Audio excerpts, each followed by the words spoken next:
अध्यक्ष महाराज, राज्यात बार्टी सारथी या संस्था कार्यरत आहे आणि या संस्थेमार्फत अध्यक्ष महाराज आपल्या विद्यार्थ्यांना दिल्ली आणि पुण्यात ऑफलाइन प्रशिक्षण म्हणजे जिथं यूपीएससी एमपीएससीच्या संबंधित प्रशिक्षण आणि चांगले विद्यावेतन दिले जाते।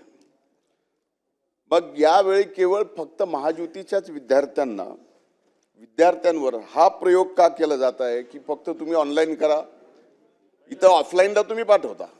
याच्यात नेमकं याचं सुद्धा आंदोलन झालेलं आहे अध्यक्ष महाराज, या बाबतीत स्पष्ट उत्तर मिळेल का? अध्यक्ष महोदय, मी अगोदरच सांगितलं की जे 11 कोर्सेस आमच्याकडे आहेत त्याच्यातले मेजर जे 6 कोर्सेस आहेत ते सगळे ऑफलाइन आहेत आणि ऑनलाइन आहेत। त्याच्यातही ही मागणी विद्यार्थ्यांकडून आली होती की आम्हाला ऑनलाइन पाहिजेत म्हणून, कारण की हे कसं आहे, काही लोक नोकरी करतात, काही लोक ग्रामीण भागात राहतात, त्यांना ऑनलाइन कोर्सेस करण्यामध्ये त्यांची मागणी होती आणि विधान परिषदमध्ये पण आमदारांनी तिकडे मागणी केली होती, म्हणून आपण हा विचार केला आणि सुरू केला। आणि जर आपल्याला वाटतं आम्ही काय नाही, आम्हाला तर उलट सोपं आहे ते ऑफलाइन करणं आमच्यासाठी सोपं आहे, कारण कॉस्ट उलट त्याच्यात कमी होऊन जाते। हे त्याला टॅब देणं, त्याला इंटरनेटचं कनेक्शन देणं, याच्यात कॉस्ट वाढून जाते।